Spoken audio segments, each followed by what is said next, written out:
Welcome to the RotoWire DFS show. I'm Adam Zdroik. I'm going to be talking a little bit of Wednesday's matches in the Premier League.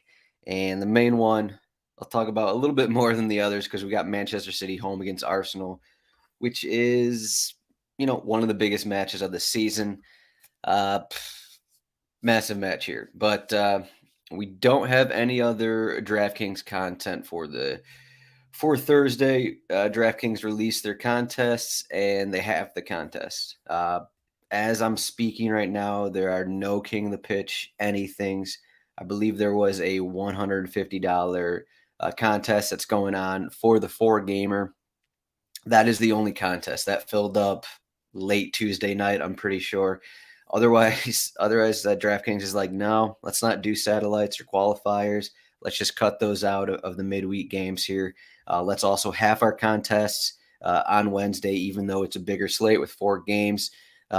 Tuesdays, I'm pretty sure most of Tuesday's contests filled up. DraftKings is like, no, you know what? Let's make everything smaller, and everything's going to fill up either way. So that's what we got from DraftKings. So if you have a complaint from them, I always say just complain to them. People will ask us where the articles are at, where's the content, but a lot of this depends on how popular these things are going to be, and when the contests are halved, they're not going to be very popular. So complain to the DraftKings. Maybe 2023-24 season will be better, but we'll see what happens. We'll see what happens. It doesn't look good right now, but otherwise, we have 2 main contests here. It's the Showdown, Manchester City home against Arsenal, and then the 4-gamer is basically the same size, pretty much the same size here. I'm looking through the sweepers. I'm looking through the chip pass and the Showdown of the week main contest. Basically the same size. The main 4-gamer has just a few more entries because it's a $16 entry compared to the $18 entry in the Showdown. But that's what we get here. We'll see what Thursday brings about, but I don't expect things to be any bigger here at DraftKings. So what do we got here? I haven't really put anything. I put a small thing together. I haven't looked at it too much, but Manchester City, Arsenal, the stat everyone's talking about. I think the main EPL, the main Premier League account tweeted out, Manchester City have won the last 11 league meetings against Arsenal. What does that mean? I don't know. Maybe it's in the back of some of these guys' heads. These teams are, obviously, they change every season. Last time Arsenal won in league play was, I believe it was 2017. They have a couple FA Cup wins. That's why you can't say in total through all matches.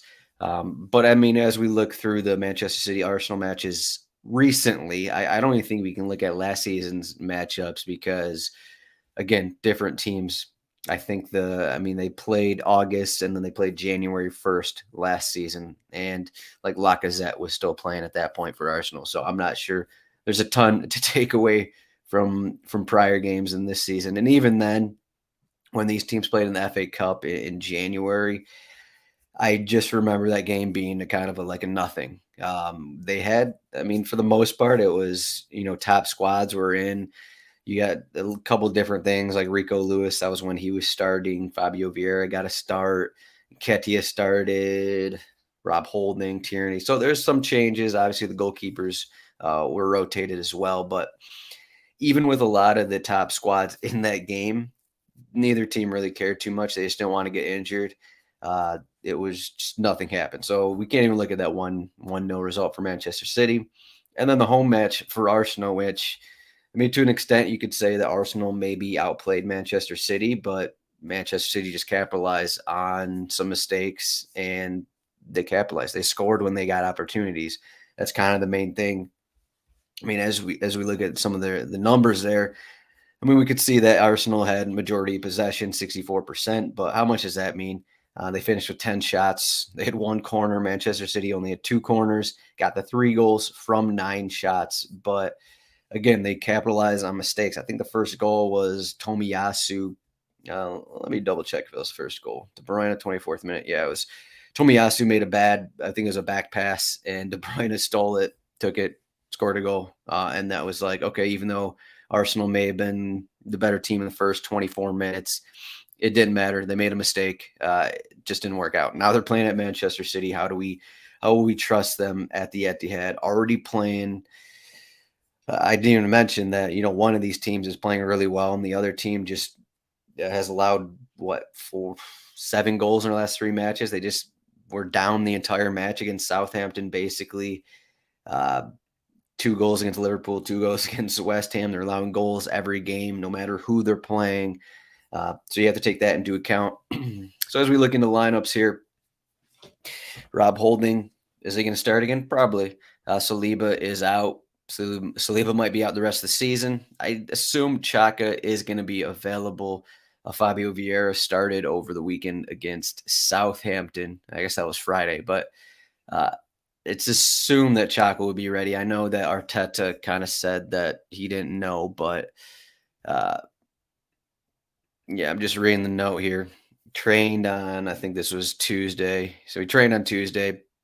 I think Xhaka is going to be fine. Otherwise, we could see Trossard. We could see some kind of mix-up for Arsenal where, I don't know, someone is removed from the lineup. I doubt that Jesus or, I don't know, anyone else really is dropped from the squad we have up right now. I just don't see it really. As for Manchester City, we have the Nathan Ake injury, so Laporte will be back in there. Otherwise, I guess the main question for everyone for DFS purposes is Bernardo Silva against Riyad Mahrez. Mahrez went 90 minutes over the weekend. He's not playing, and he hasn't been starting in a lot of these big matches. I don't think he started either Bayern Munich match. He's been kind of off and on, playing in the league matches, whatever. But we'll see. I think it's going to kind of look like this. Foden is now available, so that's kind of entering the mix. I'm not sure he's going to start in this game. I think this Manchester City lineup has been kind of what's working for him. And sure, we can't trust Pep, but okay, look at these odds here. Manchester City. So we have the number 1 and number 2 teams, and we have Manchester City as a 60% favorite. Arsenal just under 20%, 1.7, 1.97 implied goal odds for Man City. Arsenal are 1.1, and then the clean sheet is just over 30%. Haaland will be a talking point as usual because he's actually not that expensive. As you can see on this cheat sheet, the prices are questionable. The prices are interesting. Foden is, as captain, Foden is 600 more than Haaland. Saka is 300 more than Haaland. So interesting, I guess you could say. So we got minus 155 odds for Haaland to score, which is about 60%. So that's about all the odds. That's about all the lineup stuff. So how are we building lineups? Let's see. Let's find out. So the best way for cash is at minus 155. I'm not sure you actually need Haaland in cash. I know I just said he's not that expensive, but we can captain De Bruyne.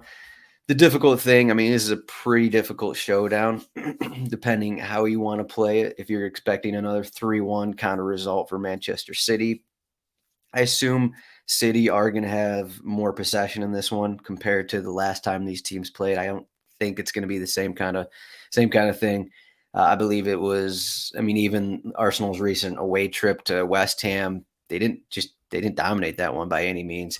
I really find it difficult to see how Arsenal will deal with that in terms of fewer possession. So what are we going to do? De Bruyne and whoever else. Is Saka worth it? I guess that's the first question. Is Saka worth it at 10.2K? Let's just assume he is, because what else do you actually want to pay for on this slate? Do you want to pay for Martinelli and Saka? Is it worth it to pay for both Saka and Martinelli if you're captaining De Bruyne? Maybe not. That's paying a lot of money on a pretty sizable underdog against Manchester City. But again, it's not like Manchester City have a ton of great fuller plays. So, we can go down and Rodriguez 6K, Ben White 5,200, Tierney. Actually, I'm going to change that. I assume Zinchenko is going to start because he started when he wasn't completely healthy. over the weekend. So clearly, Zinchenko is preferred over Tierney. Zinchenko is 4,200. Okay, so Zinchenko is a cheap option we can keep an eye on. Zinchenko is cheaper. We have Ederson 6,600, Ramsdale 4,800, Stones Party. Okay, so I guess the question is, what expensive Manchester City pieces do you want to play? Or instead of playing both Saka and Martinelli, do you want to go with you can do Grealish, Silva, Gundogan? Gundogan has had a decent floor playing in this role. I don't think he was fully in this role when these teams met previously, but I mean, as you can see, like he's getting shots off pretty much every game. So looking at this 3-2-4-1, they technically didn't do it in that prior game where Gundogan didn't really have a floor. But I mean, for the most part, Gundogan's playing in this attacking midfielder role, kind of next to De Bruyne. I mean, we can just see a lot of shots, a lot of chances created. So his floor is pretty good. I mean, he doesn't been showing a ton of upside, but he does have a couple goals here. So that is something to keep an eye on. So if we want to captain De Bruyne, let's just take one of Saka and Martinelli for the purpose of this. We'll just plug Saka in. Actually, I kind of like Martinelli more, so let's plug Martinelli in. Let's get Gundogan in, and we have at that point we kind of have enough money to do a little bit of whatever we want because Gundogan's so cheap, and you're kind of let's just assume Gundogan has maybe one of the best floors for Manchester City, and you're getting them for 6,800. So I think that's a pretty good trade off here, even if you're kind of ignoring Holland. But I still think we can get Holland into this lineup. Do you want Rodri? Rodri is really hit or miss, and for cash games, I don't think he's needed.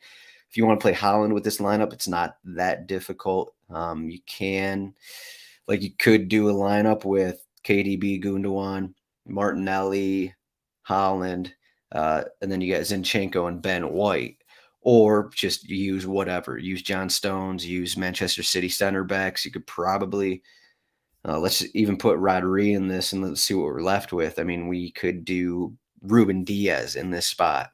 So it's not that difficult to get KDB captain with Holland, just because of the nature of this matchup. And I mean, we'll see what happens. I think that Manchester City are going to get a couple goals. This back line, since Holding has come in, just really hasn't looked that good. They're making mistakes in a lot of these games, and you just don't want to be making mistakes against Manchester City. So I do think 3 goals are on the table. And if that being the case, Holland has to be on the table as well. Though we've seen at times, most recently in Sheffield United, where Holland doesn't really do a ton, even when his team scores. So that's always in play. And minus 155 odds are not that high. I believe he is minus 400 against Sheffield United. But I mean, just as general KDB captain lineup, as I was saying, you can, because of Gundogan's pricing, it's pretty easy to do a little bit of whatever you want. So otherwise, for tournaments here, obviously Holland will be popular. He's just 300 more expensive than KDB in captains. Grealish captain, you could do it. Not my favorite route, but we've seen him get a goal and assist recently. He's right there at the 12K range. Bernardo Silva, we saw him do it against Bayern Munich, and he's a little cheaper.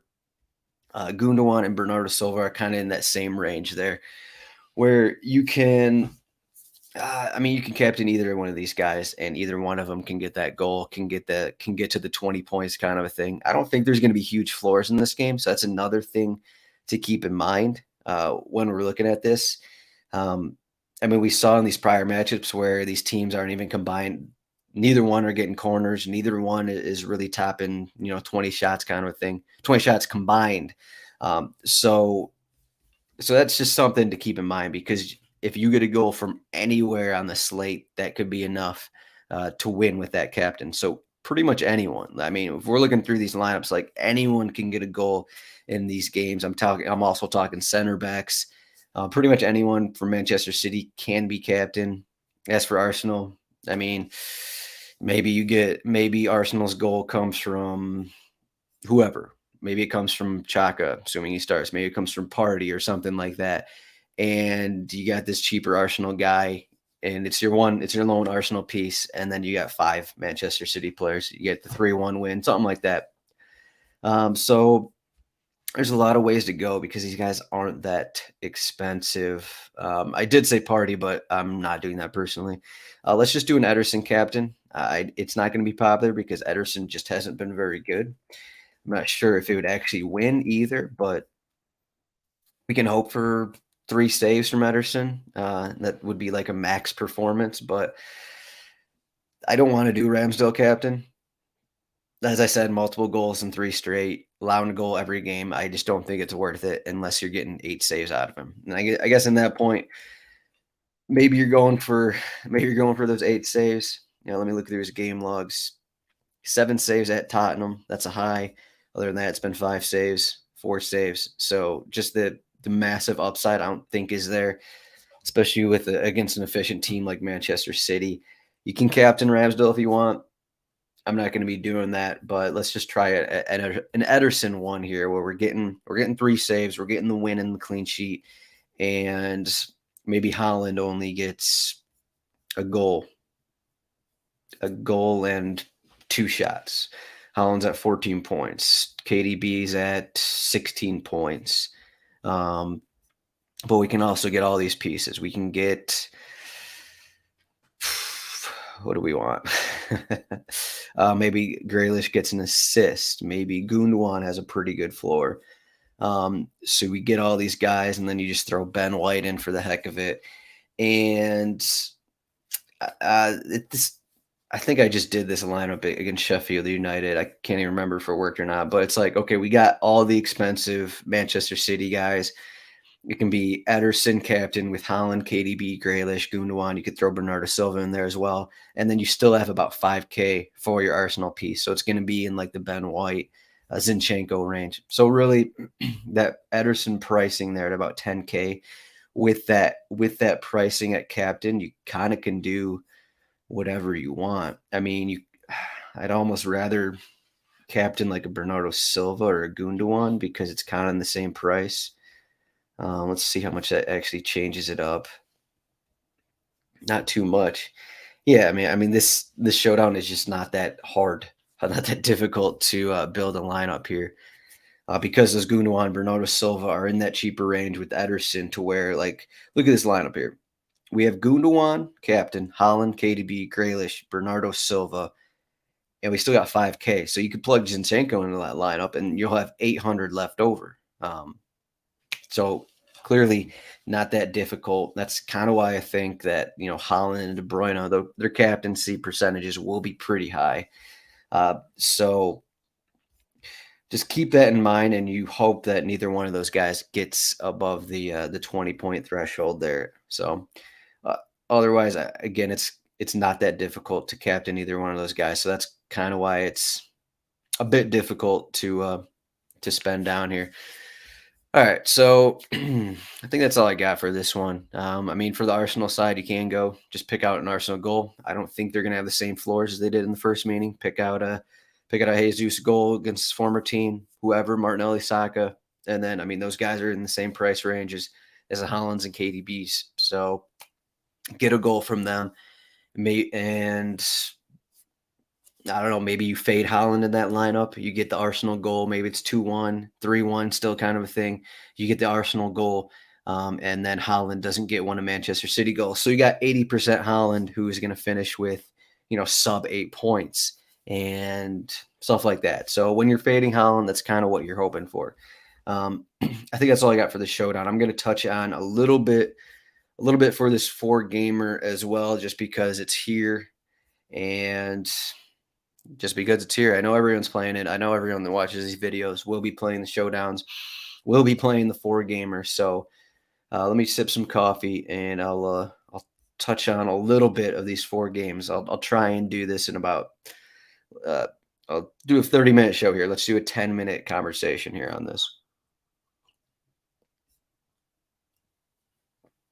All right, 4-gamer. Do I need another intro song? I don't know. Let's pull up the cheat sheet here. So rotowire.com/soccer trial. It's a free 48-hour trial.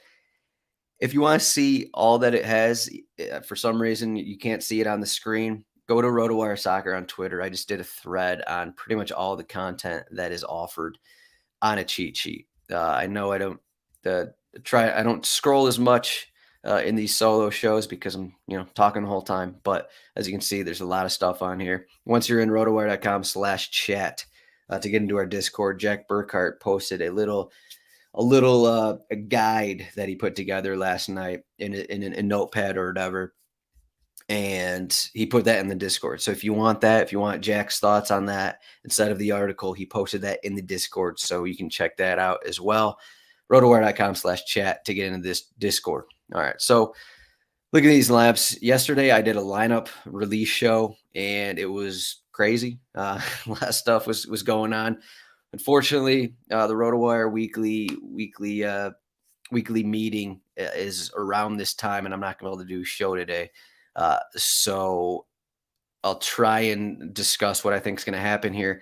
We'll see with Nottingham Forest if they're going to still do 3 in the back. Brighton, I think they're going to do more rotation than this. I was kind of reserved in predicting more rotation. I actually do think Joel Veltman will be starting at right back. We'll see how it lines up. But a lot of these guys went 120 minutes on Saturday for Brighton. A couple of them have injuries. Evan Ferguson's still out. We'll see if Danny Wilbeck gets a start again because I know he didn't go the 120 on Sunday. I guessed. I don't know if Lallana is actually ready. I don't think he was mentioned in the recent press conference. But we got Undav. He could start. Honestly, any of these guys could be subbed out or rotated. I mean, not even starting. So, I mean, that includes like a Mitoma, that includes like a March, but maybe you want to get March back in there because he missed that final PK. I don't know. So that's something. Good thing it's the first lineup because I think that's going to have maybe your De Zerbi doesn't rotate, but we'll see. Chelsea, who the heck knows what's going to happen with them? No projections here. As you can see, Reece James is out. We're not going to have Mason Mount. Kai Havertz is out. So you can see what we have here. I mean, they could start, the Madukes, the Mudriks in here as well. I got Ruben Loftus-Cheek playing on the right wing. We'll see if that happens. It could be 4 in the back. We don't know. It's just kind of hard to predict. These matches are the second ones that come out with the Liverpool ones. Brentford, they could return to 5 defenders here. They tend to do that away from home against better sides, but is Chelsea a better side? We'll see. I do think that that's in play to where you get 5 Brentford defenders. So they're doing like a 5-3-2. So you're going to have Hickey and Henry as possible wing backs. Something to keep an eye on. That would mean Emblemo and Tony are the 2 forwards up front. So keep an eye on that. West Ham, they've been playing well with pretty much all these guys. I don't think they're going to rotate too much. I doubt Danny Ings comes in, but they've been doing well with these guys. I think it's been 8 goals in the last 2 matches. So I don't think they're going to rotate here against Liverpool. We'll see about Liverpool. Simicast's going to come in for Robertson on a short week. Is Thiago going to start again? Is Darwin going to get a start over Jota? That kind of thing. Is Luis Diaz probably not ready to start? Maybe get some more rotation. Is Milner going to come in? Some guy like that. Is Curtis Jones going to start again? So there's a few questions with Liverpool.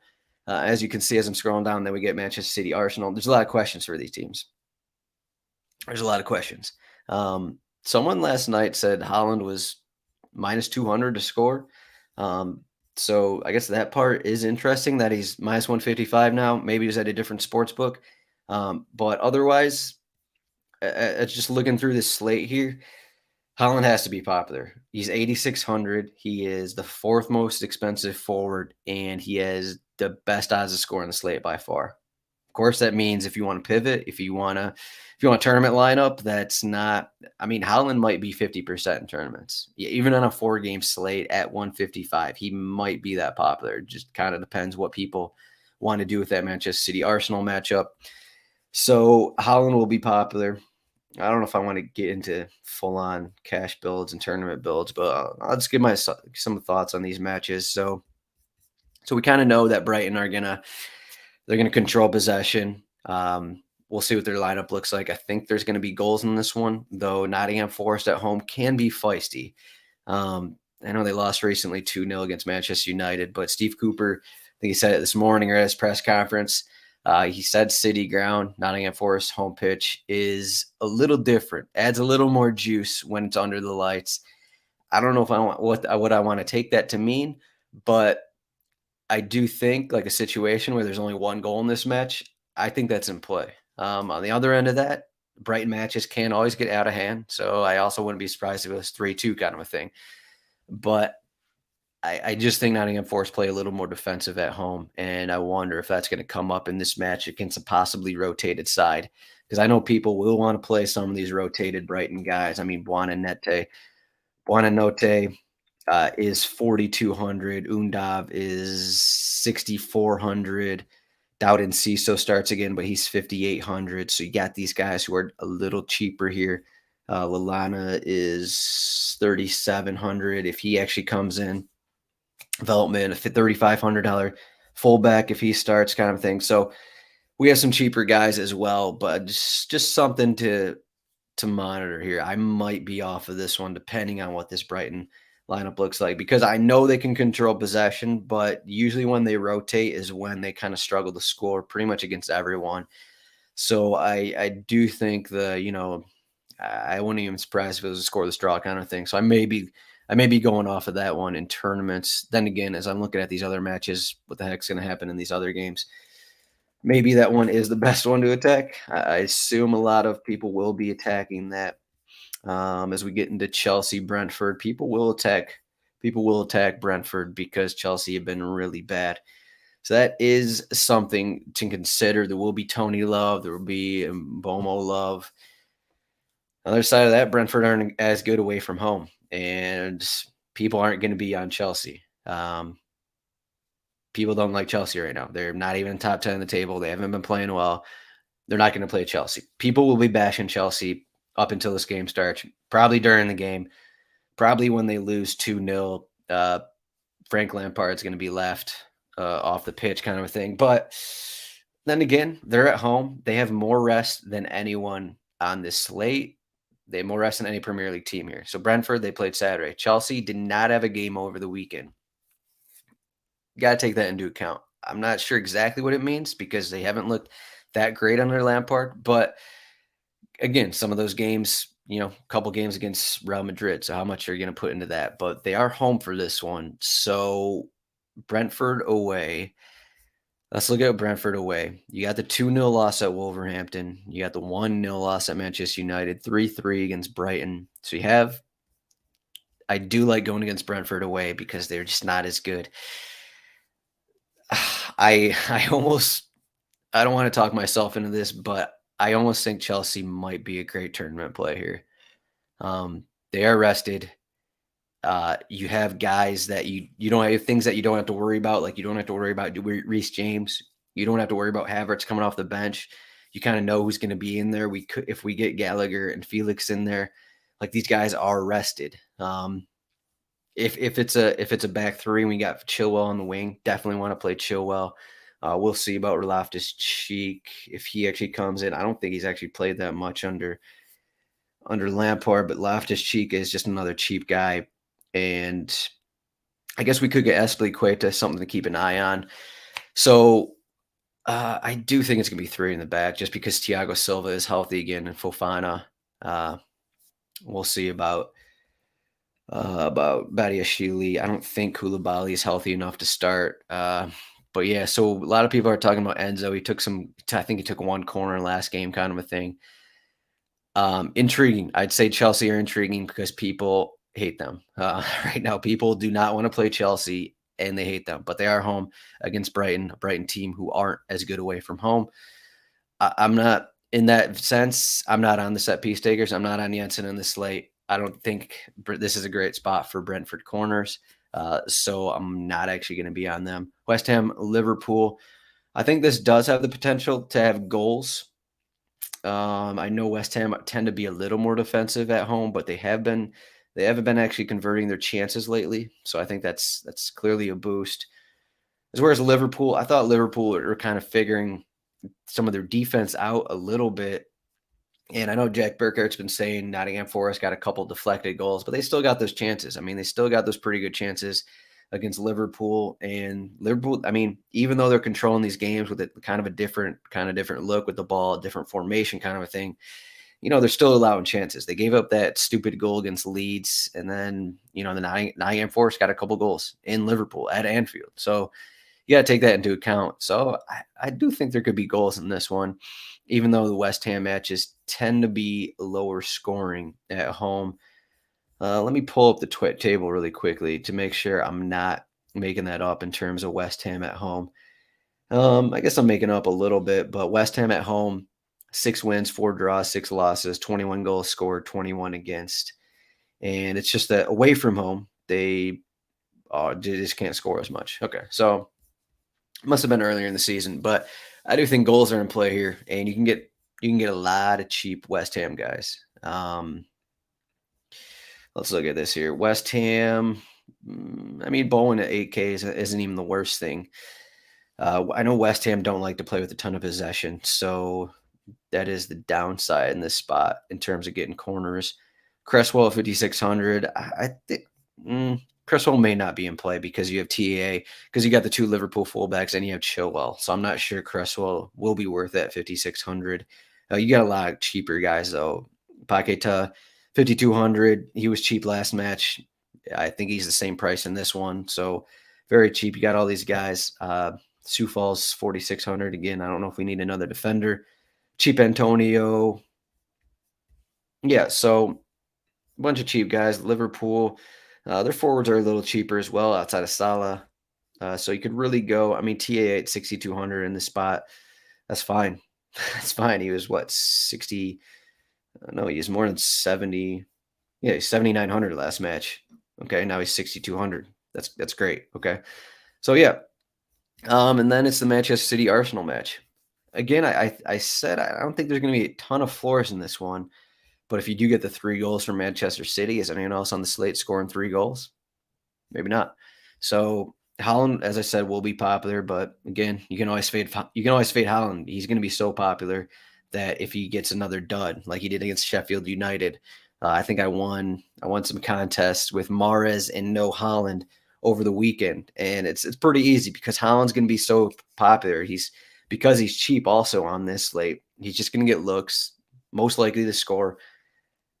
Extremely popular player. He's going to be popular on this slate. If he doesn't get 10 points, even if he doesn't get 15 points, like I still think you can easily fade him and kind of go wherever. I'm just going to let me scroll through forwards a little bit here. Dive a little further here. Probably don't want to play Arsenal guys. Gross at 8,400. I guess you look at him in cash games, but man, we'll see what that lineup looks like again. Bowen, 8,000. I don't hate Bowen at 8,000 instead of Gross. You're just getting more upside, and I do think goals are in play for West Ham. I think Bowen's more likely to score than Pascal Gross. Okay, let's scrolling down here. Scrolling down. Sorry, 4-game slates are a little bit harder to talk about when you're by yourself here, but Joao Felix, an interesting option here. 33 minutes against Brighton, 68 against Wolverhampton. Not taking set pieces, so that is worrying, but he's going to take shots. Maybe one of those shots goes in. He's only 7,100. Something to think about. Gibbs White, if you want to do the comeback, if you think there's going to be a lot of goals in the Nottingham Forest Brighton game. So I do think there's plenty of guys to play if you don't want. We got Thiago's back here at 4,900 as a forward option if he starts. So that'll be in play here. Brennan Johnson hasn't been very good lately, but he's 4,400. What it was Sterling at? Sterling's 5,900. So you got these cheap Chelsea pieces that could be worth it. A look in tournaments. So yeah, I mean there are options outside of Haaland, and like a guy like Bowen, anyone from Liverpool, even Brentford, Tony, Benrahma, Felix, like all these guys could hit 20 points. I guess Undav is also here, but if Undav starts and Welbeck's on the bench, you got to think Undav's like in play for the 60, 65 minutes. I also think a lot of those Brighton guys are in play. If they don't rotate much, I think a lot of these guys are in play to be subbed off early. It's also something to keep in mind with those guys. I think that's all I got, though. I think that's all I got. Iwani 4,700. I guess there's not as many forwards as I originally thought if you're going to fade Holland, but I still think there's a couple that I want to play uh, to get some goals and get some upside. That in case Holland doesn't get the 20 plus points, gets the brace kind of thing, that you can win tournaments without Holland. And the question is Rob Holding going to stop Holland from scoring? Probably not. All right, that's all I got. I talked a little longer than wanted to, but rotowire.com/soccer trial, free 48-hour trial. And as I said, Jack Burkhart had a little notepad for this slate as well on Discord, rotowire.com/chat. We got kits and wagers coming up Thursday. That's our Premier League betting show. That will be later in the day because we got 3 more matches tomorrow. I guess I might do something for Thursday's matches. I don't know yet. Honestly, I haven't thought about it. There's a lot of games. I haven't had a lot of time to think. But either way, we're going to have the Friday DFS show on its usual time for Saturday slate. But thanks for watching this. You can find me at Roto Zdroik on Twitter. Also, hit up our Discord. Thanks for watching. Good luck in the slate. See you everyone later.